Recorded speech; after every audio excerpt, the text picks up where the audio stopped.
So it's been a little bit of time now, actually about a week since iOS 16 has officially been out in a beta form. So I wanted to go ahead and kind of hit on it and how it's been for the last week or so since I've installed it on almost every single iPhone that's supported with this version of software.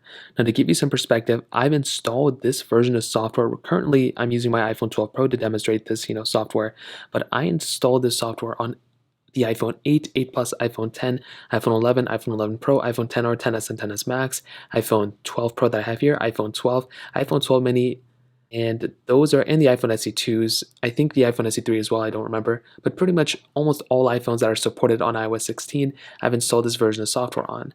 And what I can tell you right now, from my opinion, from everyone's opinion so far, there are bugs all over the place. There's going to be bugs regardless, but I personally am actually kind of interested into seeing how the software will end up kind of being perfected throughout time, because although I wouldn't recommend anybody installing iOS 16 just yet, I'm finding it really cool and just impressive that Apple implemented so many changes in this update.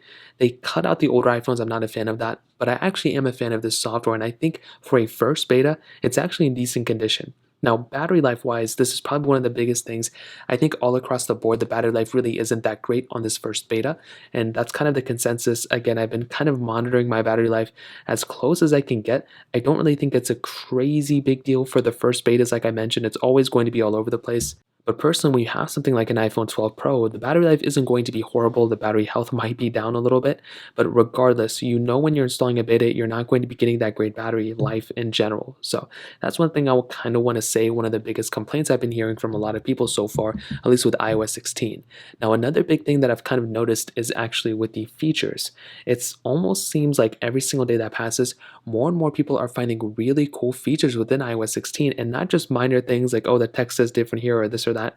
They're finding really big changes. One of the biggest things, first of all, that kind of came out a little bit after, Joy-Con support on our iPhone. So if you have a set of Joy-Cons, you can connect them to your iPhone 12, or any iPhone on iOS 16.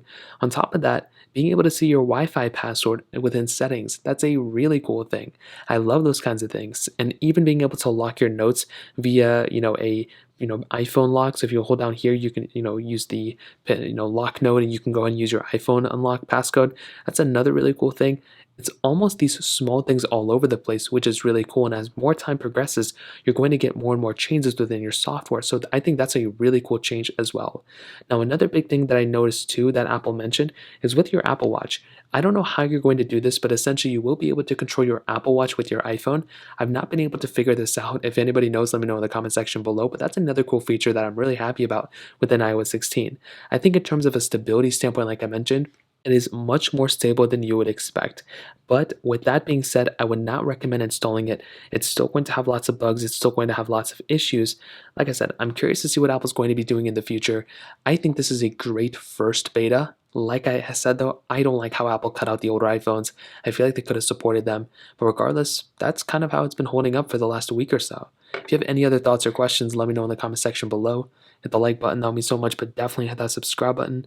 More importantly than everything else, I love every single one of you guys. Hopefully I'll catch you guys in the next video. Peace out till then.